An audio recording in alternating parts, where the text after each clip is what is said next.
All right, guys, we're going to get started. I'd like to introduce myself.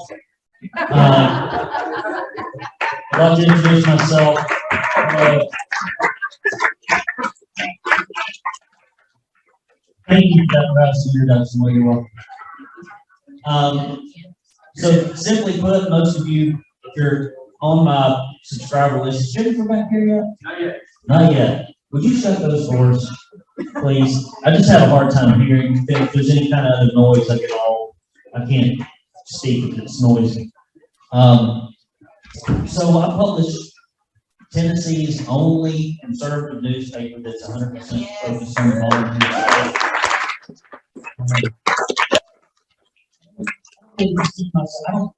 Nobody's ever paid me to publicly speak, so therefore I'm not a public speaker. You think somebody had to write you a check to make that possible. But I am a business coach and a teacher, and I'm a problem solver. I mean, that's how I like to make my money. People come to me in a very specific type of business and they say, hey, here's a bunch of problems we have. Why don't you solve those problems for us? And I say, sure, here are all the tools and resources to do it, and I will both coach and try to motivate you to get stuff done. So some of you, raise your hand if you are relatively new to our publication, the state in here. You kind of just wandered in at the last minute. Oh my goodness, that's a lot of people. Okay, so we got a bunch of new folks in here, people that probably weren't here last year, maybe somehow you just got on our list recently. Let me talk to you a little bit about my background.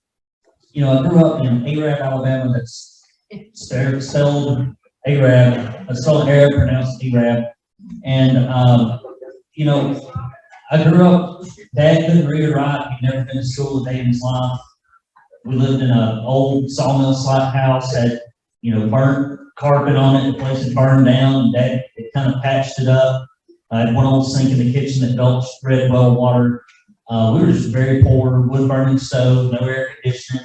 I mean, it's, you know, I can remember being like 10 years old and having chicken pox and just having to sit and eat. You know, just sit there and bake. Because we were just hot. It was hot and we were poor.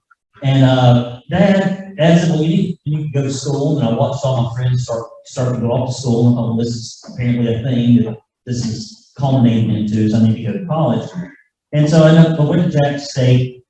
And I came to Chattanooga because I had seen Merle Haggard there. You know, that's what all the kids were listening to, Merle Haggard. And very popular in the early 2000s. Had a real comeback. People that were almost dead. And so they're now dead, and he's dead. But at any rate, I used to come here for old country music because they were having it at the Soldiers and Sailors Auditorium. I looked around, so there's a few bars here. I can live here. There's like 3 or 4 bars downtown. Now there's like 50.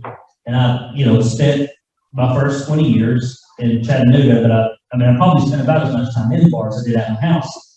Maybe more. Maybe there's waking hours, somewhat waking hours.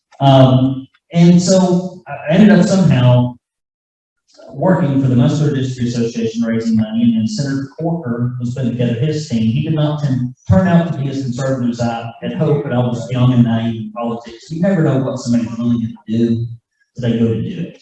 Because everybody makes the same list of promises, right? Like you can take every Republican's website in the state of Tennessee, swap the face, swap everything, and it wouldn't make a damn bit of difference. It's the same thing, right? The difference is like when they get up there, what they do. And then later, I put Congressman Dave DeLay's campaign together. It was a lot more conservative, but probably one of the, if not the most conservative voting member in our delegation, I will say.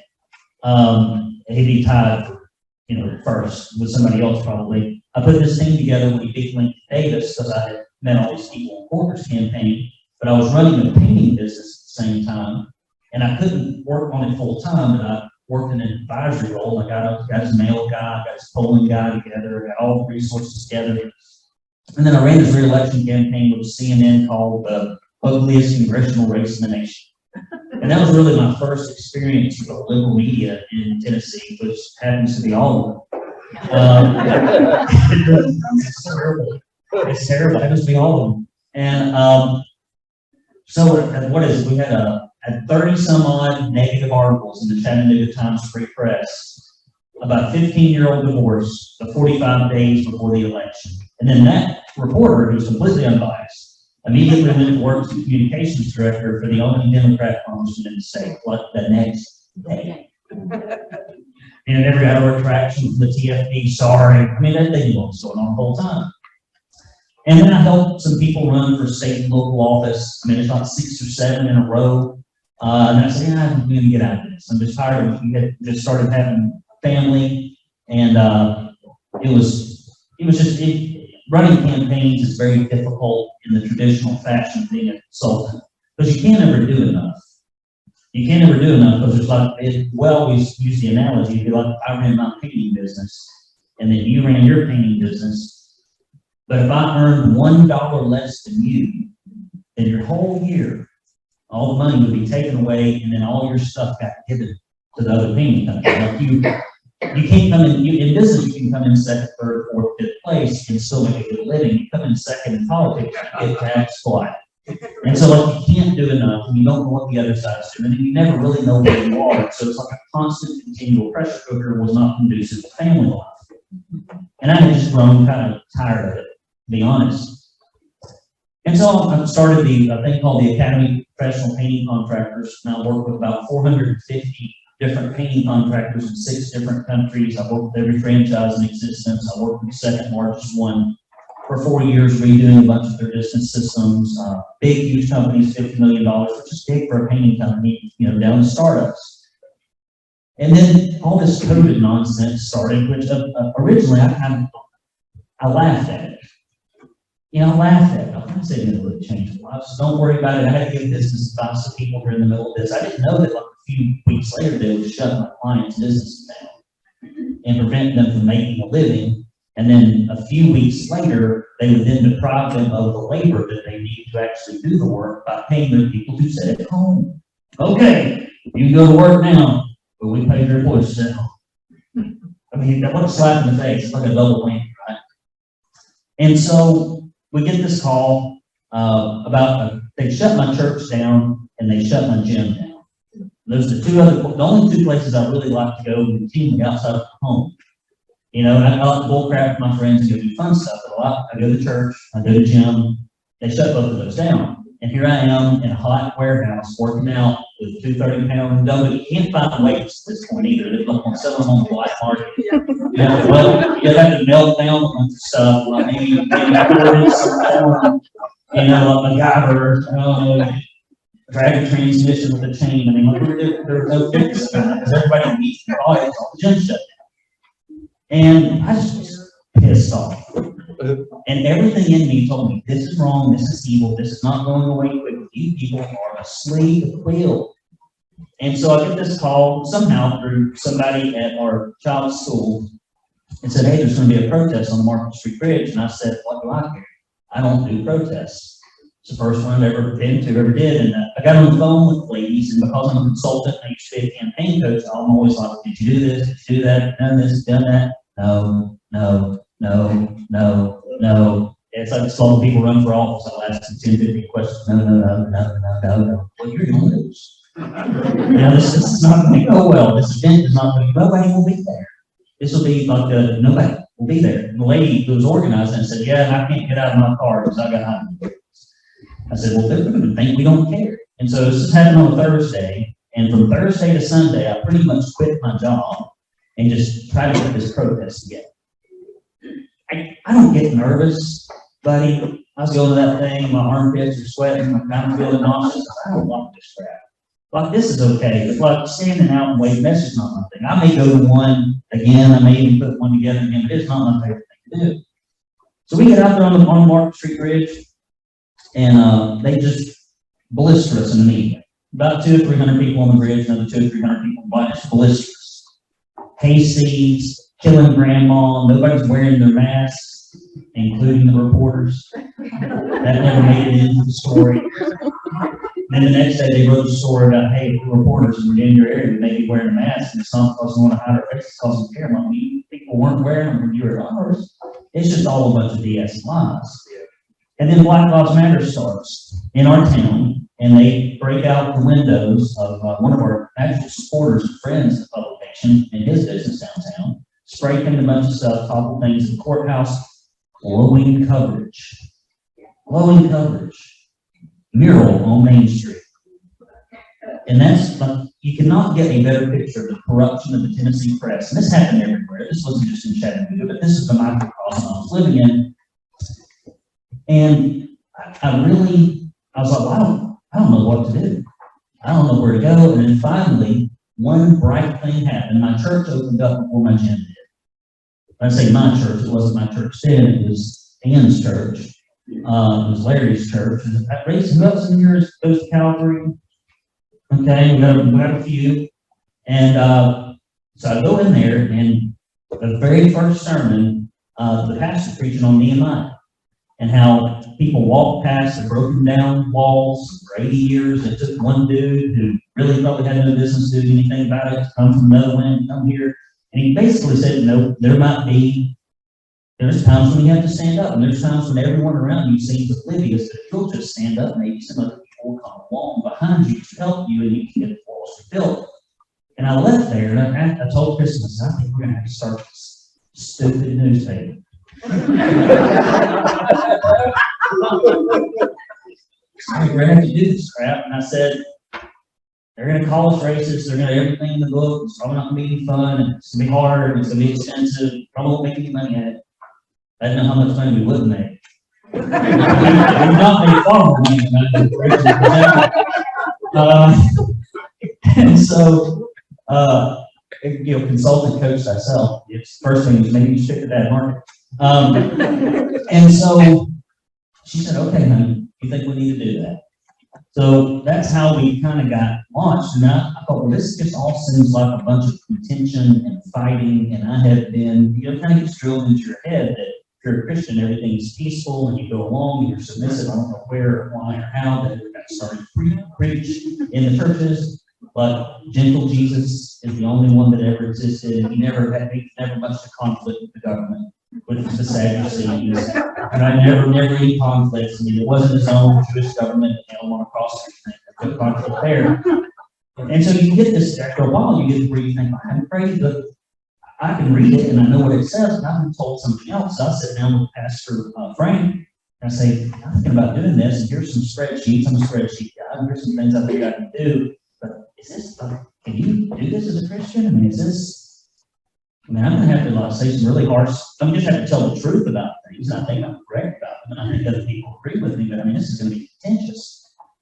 And he kind of gave me the green light and said, hey, sometimes you got to do stuff like this. And in fact, as I mentioned previously, he said, well, host your first event here. I said, I'll pay for it. Somebody paid for it. And so we were off to the races, and I really didn't know what I was doing at the point, and I didn't know, because I've never read a newspaper before. I had no journalistic experience whatsoever. And that first meeting, I wouldn't even take people's checks that they gave me, because I wasn't really sure what I was doing yet, and I do not take people's money if I can't deliver on something, and I don't like making promises that I can't keep. And so I just never cashed one of them. I never cashed one of them, never ran a credit card. I said, I don't know yet. What's this going to look like? John started building our website, which we've now discovered we probably shouldn't have done. It's on the wrong template. It's kind of broken half the time, but we'll fix that maybe one day. And so that's how we got started. It's just, I just felt like there was this huge need for something. Well, it started out to be like a Chattanooga, Hamilton County-based publication, but every time I tried to fight something in Chattanooga or Hamilton County, I immediately was pointed to Dennis and to Janice and to Chris Todd and the legislature. Well, I don't know, you can't do it. That's legislature. That's legislature. That's legislature. So, well, we're going to be a statewide publication. Let's add a statewide section, and I don't give a rip about you people, because if you can't solve my problems, I don't want to talk to you. So we started being a statewide publication. And we were instrumental in that fight to get medical freedom. Our list is not as big then as it is now, but we were helping to get the word out about it. And quickly, before I move on, what I want to do today, that's how we got started. I think it's important for you to know my background and important for you to know the origin of the publication, especially because we have so many people that are new here. I want to talk to you about what I have discovered since October of 2020 running this publication, an overview of what I think our problems are in the state and what we need to do to fix it. Because that's the only reason I'm here. I like to fix problems, which I found as a man sometimes is not your role. as a husband. Sometimes you just listen to problems and to agree, I guess. I'm still wondering. Maybe yes, no, yes, no. Do something to help? No, I don't help. I don't know. Yeah, Solid nod. solid nod, yes. I understand. I understand that. I do anything you say that ain't so. I mean, you want to spring into action. That's not always what you do. And so, I'd like to, before we do that, I'd like to recognize a handful of people that if they did not work for me and that they did not help in this effort, there would be no Tennessee Conservative. The man behind the publication, who frankly, if you want to talk to the person that does more than anybody else, it's Jason Vaughn.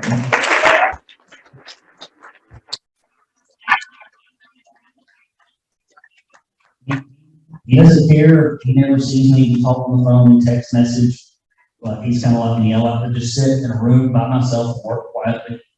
Paula Kitten, our social media, she gets all this stuff posted. Let's see. Jennifer Berger, my longtime assistant. And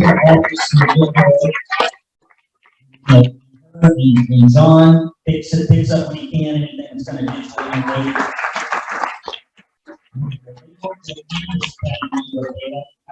I'm sure they're in there doing their job, and I'm coming there with this Tennessee Conservative thing. It doesn't make any money. Nothing about pet projects.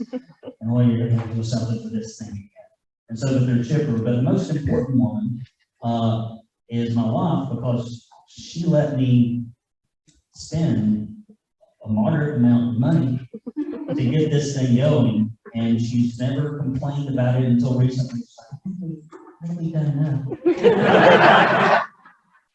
It's like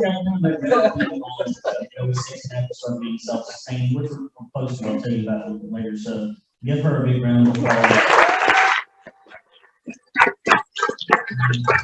We got 2 small kids, and like I'm worried about this thing, and we just moved into a house, and this is just like, you know, it's a labor of love, but some people have labors of love and it's not gardening. It's something that's not financially or from a time standpoint intrusive. This is the exact opposite of that. And so that's the team, and ain't many of us. So we have some freelancers who honestly can't come here, don't get identified, that work for us, that I pay, who have government jobs, who are afraid they would get fired if people knew that they worked for the publication. And it's just, I mean, clap for them. You have one of you, what we call conservative citizen journalists, that send us stuff. Mark Pulliam's in here. He submits things. I think Larry submitted some things before. Raise your hand if you sent. Dennis has submitted some things before. I think it's one article. Raise your hand if you ever send us stuff. Okay, Corey, Gary, we've got a bunch of people in here that send us stuff. Steve. So we got folks that send us stuff and we publish it. And anytime like 2 people get together that are Republican in the state, you send it out to the newsletter. So you just need 2 people, like the Holy Spirit, wherever 2 conservatives, Tennessee Conservatives there also. And so let's talk about what our problems are, policy problems in Tennessee, and what are the obvious conservative solutions to these. Dennis talked about, we have a policy that is established firmly with our current actions. Let me back up. We have a thing in the Republican Party called a platform. And we are supposed to hold our candidates accountable to the platform. As far as I can tell, Scott Golden does not care about the party platform. That's right. I don't think that our leadership in the House or the Senate or the executive branch care about the platform or previous campaign policies. I think in politics you should agree on fundamental principles. I don't think we've got agreement. I think we have deception for the sake of getting elected. But then when it comes to governing, I think we've got more deception. And so let's talk about some of these things. Number one, our problems are encouraging legal immigration. I don't mean not stopping it. I mean openly encouraging it. This session, we had very simple bills that would cut off the employment magnets, the education magnets, the benefit magnets, would have made it illegal to transport illegals, all of it killed by Republicans. All of it killed by Republicans. Chamber of Commerce and the NFIB see two things they see in the which they are probably some of the biggest players in all this. The first thing they see is a potential customer for their large corporate funding mechanisms. That's the first thing they see. First thing they see is a customer. Second thing they see is cheap labor. And the third thing that government sees, especially education, is what? Money. Education. Every kid, the school, the government employment agency now is 12 grand, thereabouts. So there's three big benefits to these bureaucratic and corporate organizations, but then there's this huge conflict with the taxpayer and the primary voter. And when money meets principle of a national, money wins. Pretty regularly. I'd say almost most of the time. So that's one big issue. We've got a broken education system. I don't mean broken, I mean like keep a kid for 13 years turning out functionally illiterate, maybe with worse habits than if they had not gone at all. If a business did to a child or a consumer what the public education system did, they would be sued out of existence. But Republicans continue to allow it. We had just a few votes. Mark White in the House, I don't know why Cameron Sexton keeps him on that committee. He's voted against every school choice measure. Recently, his comment said that anything that has to do with Hillsdale, I'll fight tooth and nail. God knows these kids don't need school choice. It's the government's money, not yours. Terrible votes. Wouldn't even vote to let the bottom 10% of kids out of these private schools. I mean, just the bottom 10%. No, can't do it. Medical freedom is not guaranteed. It's not. I mean, we still have federal workers, and we still have medical workers, and we still have places that if they want you to show a passport, we recently had a vote where there's a very simple piece of legislation that just said, hey, if you're going to a taxpayer-funded facility, you should have to show proof of vaccination. Couldn't even get passed. It's amazing.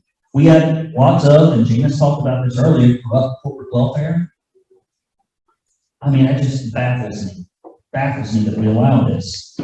And especially because these corporations do not share our values. But if people are voting for it, that means they don't share our what? They don't share our values. This is maybe the biggest thing. We have so much liberal corporate influence. The first one is that hurts us up in Nashville is what I call PAC welfare. PAC welfare. When you run your first time for state office, typically 90-some-odd% of your money is going to come from the district. And buddy, as soon as you step in there, into the office, the teachers' unions, so whoever thinks that they may be able to buy you and start buying your votes, they start sending you $5,000, $10,000 checks, $1,000 checks. And then the second time you run, maybe it's 60% of your money comes from the district, 40% comes from PAC welfare. And that's the easy money. You just got to trade your votes for the dollars. Doesn't take the effort that calling people on the phone and building relationships takes when you run for state local office. And then the third time you run it, maybe 70-30. And if you get on leadership in a committee, you're on easy street. You don't have to depend on your district for jack, doodly squat. You can be bought, paid for, and funded by a few corporate interests. And if you get on the committee, that's like medical, one of the wealthy ones, where they control a lot, and you're done. And people in your district, except for the votes, you got all the money you'll ever need, and then some. And then the other thing is just the lobbying situation. They spend $450,000 per legislator. $500,000 almost per legislator. What's that? I asked somebody to do that here recently. I don't know what 150, but somebody do 450 times 133, 132. Somebody do 450,000 times 132. $59 million. Just to walk in people's offices and beg them, in most cases, to do things against your best interests. It is amazing. Yet we can't get transparency for taxpayer-funded lobbyists, what Dennis talked about, where the Department of Safety or some other bureaucrat who's employed by you comes in and tries to argue against something that your representative is asking them to do that would be in your interest, because they don't have to do a little extra work. Terrible. Freedom of speech is under attack. 100 grand, we can't get it to defend free speech, but we got billions to play favorites. I don't care how many tweets Bill Lee puts out there. I don't care how many cute lying Facebook pages are out there and all these people standing around. But these are problems. They're big problems. And then we have modern day racism that's in our corporations, it's in our schools. The higher education is corrupt. I mean, it's corrupt. It is a racket. And the kids are the ones that get hurt. It's like anytime you hear it's all about the kids, it ain't about the kids. I've just learned that it's all about the shut up. You are lying. That's not the code word for it. It's really just a government education pattern. And a lot of these kids, I mean, only a third of them can read at grade level. And, you know, I used to teach at Miller Technical School for a short period of time. And I would have kids come in, not kids, they're adults, 30, 40 years old, and they would be in a classroom wondering what I was qualified to teach them anything other than the fact that I had an MBA, I had no idea, which was worthless, pointless, to spend too much time and money on that. But they couldn't write a sentence, 3 supporting paragraphs, and a concluding paragraph, couldn't punctuate, couldn't spell. They come out of public schools in Hamilton County, and I'm like, I don't mean to use the words, you're too far gone. Like we need to have remedial classes for basic skills so that you can maybe then come back into this class at some point in the future. And that's what we're turning out. $12,000 times 12 years, a little bit more, $150,000, $160,000 for what? When you can spend half of it in the private sector and get a great education, like my children did. Half of it. That's all I need. I don't even need all of it. We were promised school choice, we don't have it yet. So why can't we get anything done, even though we have a Republican supermajority, especially like really serious, obvious problems? Education, legal immigration. Now, some of this stuff, it's not like if there is a problem, it's absolutely we got one. Sometimes you can argue, is there a problem, is there not? I don't like to see the government litigating, legislating. I think every time, you know, any governing body is in session, bad things happen. And often more bad things happen than good things. But we've got some serious problems we can address. So number one, we got uninformed voters. We got a lot of uninformed voters. That is, what is it I said in a group I spoke to the day before yesterday? You know, Jesus said, the poor will always be with you, but I will not be here forever. Well, there are uninformed voters, and they're both rich and poor. And they just don't know what's going on. Like they go to vote out of this civic duty. Their parents voted, they get shamed into voting, they feel like they should vote, they go vote, but they don't know what's going on. And so, that's a big issue. We've got rhinos, and we got a lot of the corporate influence that I mentioned. And so here's what I think we need to do. Number one, to fix the problem of uninformed voters, I've got to get more subscribers. We have about, how many people voted in the primary this last time around? Does anybody know the statewide numbers? Yes, ma'am? I felt like it was around 800,000 people the year before. I don't know if it would be 800,000, maybe more like 6, we had a lower turnout. 600,000. So, I mean, I really need to be at about 100,000. We're right now about 19,000 to be able to really tell enough people that might tell other people. So that's one of my, these are things I'm going to do.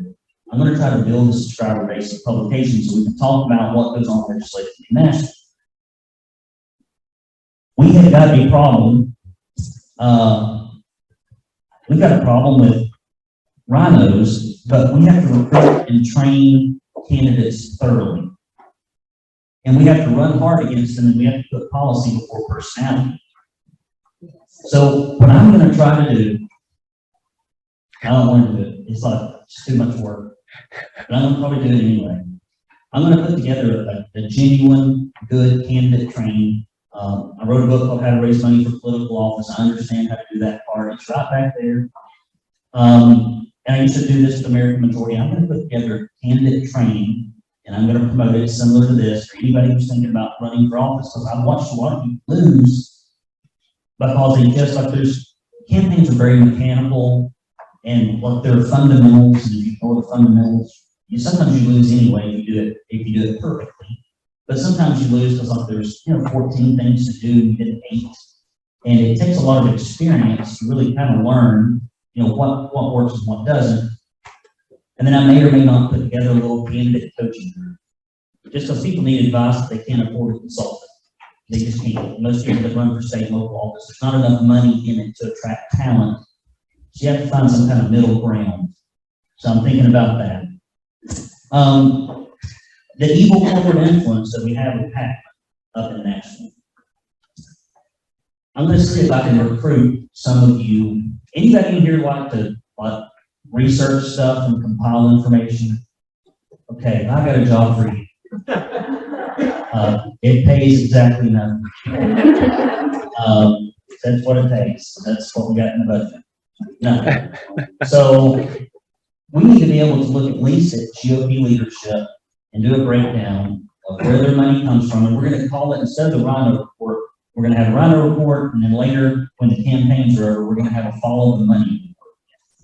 Tennessee Conservatives follow the money report. We're going to put their face up and what percentage of money comes from where. It's aggravating. You got to go through the state database, kind of categorize things, and some things are going to be confusing, and it's hard to tell what they are, and we'll figure that out, just like we figured the Rhino report out. So I'm going to try to get that done. We need transparency in government lobbying. I'm going to be working with Tori and others on, if you're lobbying and you're employed by the government, it needs to be reported. Somebody else needs to pay for it. It doesn't need to be us. Because they're not ever lobbying for your interests. They're lobbying for their organization's interests. And that's not how government is supposed to work. We need some state GOP reforms. I understand that there are a few people like James Bowling who probably crossover voting probably helps them. And it's so funny that somebody that crossover voting helps happens to be one of our most conservative senators. So it's odd, but the rural Democrats are different.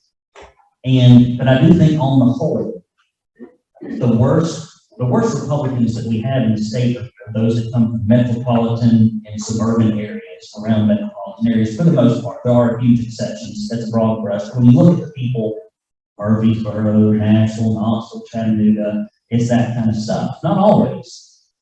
So we got to see if we can finally get crossover voting stuff in this next election or this next session. And I think we need new leadership at the state level, the GOP. I don't need to stay responsible. And I've been around a long time. I used to call up, I'd be working with some candidate. I remember I worked for Scott. And I guess Scott wasn't establishment enough. And I called up there trying to get help from the GOP after he won the damn primary. I might as well call the IRS and just put me on hold. People wouldn't call you back and they said, "Oh, what do you exist for?" Apparently we exist for our own existence. I gotta draw a paycheck, I gotta feed my family, and people tell me what to do, and helping Scott ain't one of the things. They don't train candidates. We're not registering new people to vote. I think we've gotten so Republican, it probably would be better if we could elect some Democrats. I mean, it sounds awful, but I mean, the Republican majority, like I think if they actually had to start being conservative, they might vote conservative. Maybe I just need to start running Democrats. I don't know. I'm running out of options here. And so we also need to make sure that and I used to do this too a long time ago, I haven't done it, I did it for American Majority, where we did conservative grassroots organizational training. Because there are some fundamentals. I've used a lot of the fundamentals to build the Tennessee Conservative. You can use the same fundamentals that I built to build your list, to build your organizations. Sometimes it just needs to be trained, similar to what I do with the contractors. It's just the time, it's finding the time to do it. And I think conservatives have to start budgeting free with their time and their money. And it can't just exclusively be, I consume a lot of resources. I listen to this podcast, I read that book, I do whatever. Like, there's a point of diminishing return for education, and it is very small. The rest of that time and money and energy needs to be used for taking some kind of action, putting your hands to some sort of work. It can be registering votes, knocking on doors for those of you that are business professionals. It could be writing checks. It could be raising money for somebody that's running for office. But it can't just be consuming content and posting on social media. It can't. It feels, it's activity masquerading as results. So we just can't have that endlessly. So that's what I'm going to do. So I'm going to work on all that stuff. I'm going to do my best with it. That's my little part. So I'm going to ask you today, this is a very boring speech, because I just want to solve the problems. I don't need to be motivated. I was motivated 20 years ago. I don't need to read another book on anything that I know is bad. It's like, I could read a book that said rattlesnakes are bad. I need like a page or two, rattlesnakes are bad. I don't want to go to a conference on rattlesnakes. I don't need to go on a conference. I don't need to listen to podcasts about rattlesnakes anymore. I don't need, how are we going to kill rattlesnakes? Whatever. Very simple. And so I would encourage all, once you know something's not right, not good, don't ask yourself how you can learn more about it. Ask yourself how you can do something about it. And just go out there and pick your little thing. Pick your little thing. It could be an organization. It could be a donation. It could be whatever it is. Pick your thing. What do you do? Well, I help raise the money or handle the treasury for Moms for Liberty and XYZ. Well, my goal this year is to stand outside of the Bass Pro Shop and try to register Republican voters, whatever it is. I'm going to try to register 100. Well, I'm going to put together my own list of 100 people that I know personally. I'm going to see if I can get them out vote on election day. Whatever it is, let it be something that tangibly moves people. It can't just be we get together and talk and hear other people talk about stuff. But that's why I don't go to a lot of stuff. Sometimes people are like, would you come to this thing? I'm like, yeah, if it's about doing something. Well, it's just so-and-so. He's an expert in I don't care. I already know that it's bad. I don't need to sit and listen to it 3 or 4 hours. I don't need to. Now, I don't mind bullcrapping about politics, but I want to do it on my house, maybe at the back porch. I don't want to drive and get in the car if I can help it. And so you got to figure out what you're going to do. So one thing that you can do is help without investing your time. If you would, I'm going to pass out some envelopes. We're here in Nashville. You will notice something in Nashville. What is in front of every musician in Nashville? A bucket. A bucket. Oh, what is this? Did somebody put this up here? There is a jar up here. What we need more than anything else here at the Tennessee Conservative are just recurring monthly donations of some description or size. Because when I look at what's coming in every month, I need to know that, okay, we got X coming in. Oh, yes, this is true. I can't do that, Larry. I appreciate it. When stuff's coming in, I can look at it and go, okay, we got X number of dollars coming in, and some of you are monthly contributors already. And that is the biggest thing that would help us. Right now, the Tennessee Conservative is only supported by less than 4% of our subscribers. I coach contractors, right? And if you're already a monthly donor, I just want you to take that letter in there, and I want you to write, I already give. And some of you would probably write, I already give, damn it. On the top of it, and as I'm talking, you just come up here and stick it in the drawer. What do you do? Stick it in the jar so people know at least we got some monthly donors. I just want to see some action. If you're already a donor monthly, just write your name on the top of it, stick it in here. Just so you can see that there are some people who actually do it or not. And one thing I hear a lot about when people want to go into the painting industry is I don't want to go into the painting industry because there's too much competition. There's too much competition. I don't want to go into the painting industry. And you know what I always tell them? Where there's competition, there's what? There's money. Where there's competition, thank you very much, there's demand. If there's no competition, there's probably no demand. So why do we only have 2 conservative news publications in the entire state, one of which fairly focuses on Tennessee? There's no demand. There's no financial demand for it. People want it, but they don't really want it. Thank you very much. They don't really want it. They just want somebody to do it for free. That's what they want. And so, before you leave here today, if next year you're like, well, I sure did like that Tennessee Conservative news publication, it was really good. I like that. That was fun. I went to that event. That was great. That was fantastic. But I'm around him. I don't know why. I don't know whether they want to give him money. No, I'm not sure. I sure did like it. Like it a lot. That's great. Well, how the hell to expect him to say this? I don't know.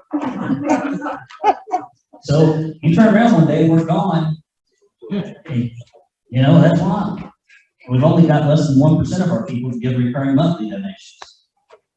And so we just got to be better. I mean, when I first started this, somebody told me, you're going to have a hard time with this because conservatives give conservatively and liberals give liberally. And I thought they were lying. It turned out to be it's probably the most truthful thing I've heard in 2 years. So we're going to change this state. I need your money because I ran out of mine. I ran out of mine. My permission slip has been revoked. We're putting any more money into this. We've got to retire one day. We got to retire. We're going to work on retirement and send the kids to school. So now is the moment of truth. If you watch this jar, there ain't anything in this jar. It's bad omens, bad juju. It's kind of like a Groundhog Day.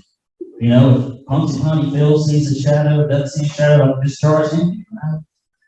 There's going to be a lot of winter in Tennessee, at least as far as reporting goes from conservative news outlets. So look around at your neighbor. This is a goal. Everybody, is anybody ready to strap in for a guilt trip? Look around at your neighbor. They still got that yellow envelope. Oh no, bad news. Star Davis, Market Beast. Hold on to that yellow envelope. Bring 10 years bad luck.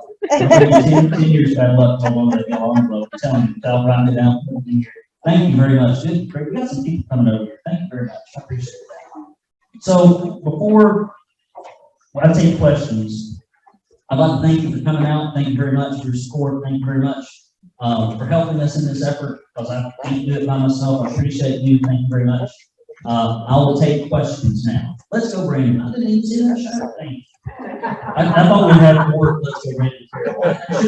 I had some hats for a little while. You got to bring it back. Rick, go ahead. Oh, that's right. I can't run the mic and stand up here. It's confusing. Okay. So, I'm a monthly contributor. I don't want to brag, but I'm a monthly contributor. Oh, you brag. It's infectious. Okay. I'll tell you what I give. I give $100 a month. That's not enough. I agree, Rick. But you have the content, but you have a sales problem, and you need a commission salesperson. Yeah. I can't tell you how many people that come into my group who are new to my group, and I say, you get the Tennessee Conservative News, and they go, oh, what's that?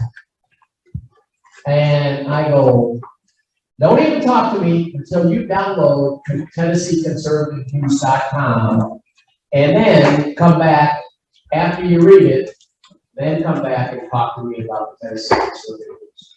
What you need is somebody to go around. I hate to give you I'll take it. But you need somebody that will work on a commission basis that'll go to all the Patriot groups all around the state and set up a table. And after every table, when they come to the door, you say, you subscribe to Tennessee Conservative News? No, I don't. Okay, sign right here and put down the monthly amount that you're willing to contribute to obtain this information. I think you'd be amazed. I need to get somebody on that. There's somebody that will do that. Well, I like to volunteer my husband.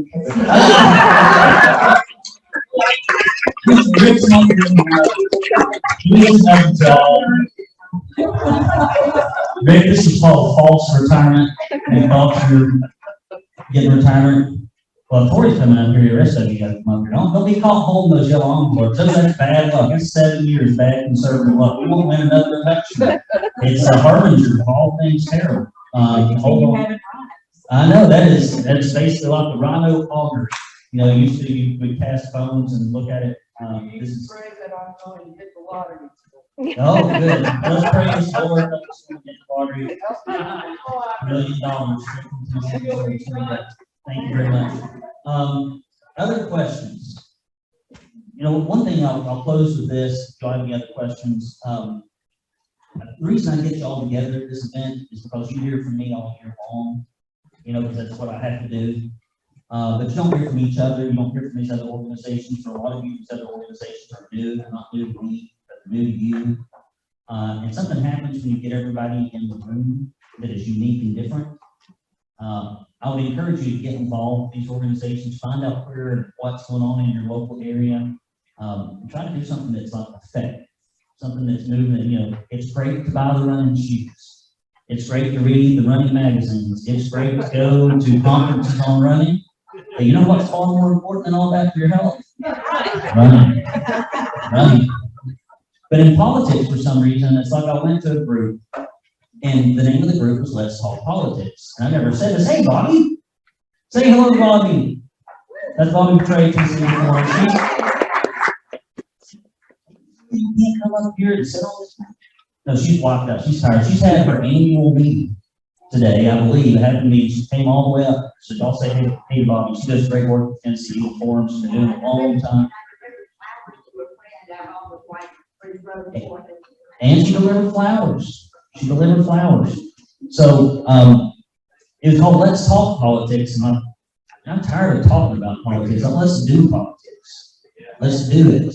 Thank you very much. Like, you don't go to the gym to talk about exercise. When we go there, I mean, some people do. We got the old man triathlon, sports farm. They come there and shower. They go to the jacuzzi, the steam room, and they leave. That's called the sports farm old man triathlon. Never touch weight, never exercise, never break a sweat. And so there are some people that do that. For the most part, you go to the gym to exercise. For the most part, if you get in the political arena, it should be to do something.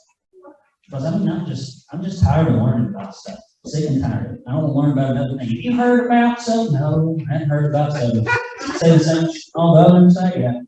Probably, I don't need to, I'm tired of learning. I'm ready for the do. And so I appreciate all of you all that help.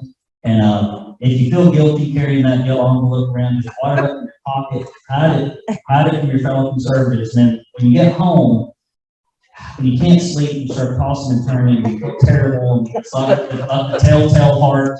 And that envelope is it's in your room, and everyone's filled out. It's like the meeting of the yellow envelope, and you can't sleep, and you're having terrible dreams. And, you know, I'm not saying any of that's going to happen to you, but I'm saying you have these terrible dreams.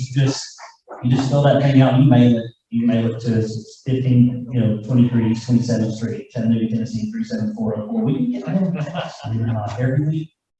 All right, I have to beg. I could be, I'm sorry. And here's one thing I'll say.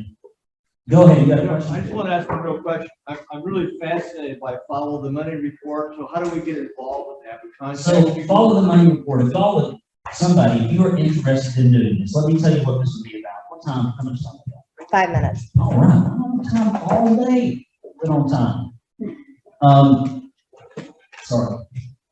I need somebody to do what I used to do when I ran races. One of the first things you would always do when you ran a political race is you would go into the state and federal databases, and you would compile an aggregate list. I'm not sure if that's legal or not, but you would compile an aggregate list to see who gave in previous elections. It's kind of boring. I got to type it all into a spreadsheet, categorize it, and figure out where the money comes from.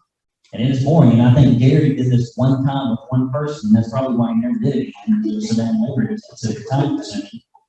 It just takes a while. But if we could take like every committee chair and everybody we can't do them all to just be too much time.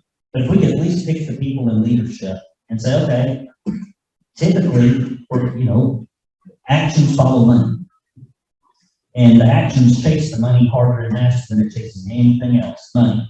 If there's a conservative principle, and if it is up against a corporate or a federal dollar, it's like David and Goliath. It doesn't turn out like the Bible. It's like the corporate and the federal money clobbers the conservative principle. If we can get people educated on where the money's coming from, and if over time we can convince Republicans that probably folks that are mainly funded by left-leaning corporations aren't going to be real conservative, we can tarnish the gifts over time. That's my hope, is to tarnish the reputations of the givers and the gifts, to where people really want them. You can do this over time. Like it used to be good to be endorsed by the teachers' unions. This last time in the House, they lost 9 out of 10 people that they endorsed. We reported on it extensively, and I hope after a while, yes, I hope after a while, you know, teachers unions can't give people money because they won't damn take it. It's, you know, it's like, I don't want people to know that you're supporting me, because I can't do is change the PAC name, probably like Conservative Teachers of America PAC. That's what they'll do. They'll just do the teachers union. We'll try to figure out who they are. But that's, so if you like sitting in front of a computer and typing things into Excel, which we all do, that's what I snuck off to do a little bit of that just a few minutes ago. It's my pastime, leisure hobby. So if you like that, and if you think you're good at it, and if you think it'll be helpful, you send me an email with the subject, world's most boring job. But I'll do it because I'm a conservative patriot, and this is something I can do to help. We can start on the top and work our way down. So that's something I'd like to do. So I've got a handful of projects I'm going to work on. I think the biggest one would be that candidate training. Because I think if I can just get people in a room and keep them from making the biggest mistakes and make sure they do the biggest things that make a difference, even though I can't consult with people one-on-one like I would a federal candidate because there's not enough money and I don't have enough time. If I can get you to focus on the 20% of things that give you 80% of the results, and if I can hook you up with good vendors like mail and social media and a good grassroots get out the vote platform and a few other assets, I think we could, you know, if we can't win, if before we ran 30% of races that we feel good conservative candidates for, well, maybe we can get it up to 45. And sometimes there's a tipping point in a legislative body where you get rid of enough bad ones and you get the good ones in there and things change. Any other questions? Yes, sir. How do we replace Scott Gold? How do you replace Scott Golden? I am not intimately acquainted with party politics, I'll just be honest. Some of you in here are to talk forever about that. We need to let more conservative SEC members come up. We can't, I mean, the party platform should stand for something, and the party should hold its members accountable to vote with the platform. I have not seen that as long as I have been involved in politics. It's like, if you win the primary, you're Scott Golden. You know, that's kind of a joke. Golden, you gotta put a sign in there, get it? Grief. Come on. Nobody would like that. So, it's just like it doesn't matter. It doesn't matter if you're pro-legal immigration, even though the platform says anti. It doesn't matter if you're anti-school choice, even though the platform says it's supposed to be for school choice. It doesn't say if you're for fiscal responsibility, and then, but you're against it in the way that you vote. You give, billions of dollars away to quote corporations that don't need it. I mean, there should be some kind of, if the party doesn't serve a function to hold people accountable to the platform, what's the point of its existence? I mean, other than just, for keeping the powerful in power, which I guess that is a purpose. So I think if we, the people, as Lori said, we're going to take this thing back over, that's a good place to start. Because we need a breath of fresh conservative air in the Republican Party. I'm not talking about, yes. At this point, my expectations are so damn low, I'll take almost any kind of victory. That's pretty good. That's pretty good. We suck less. I'll take it. It is better than it was. All right, guys.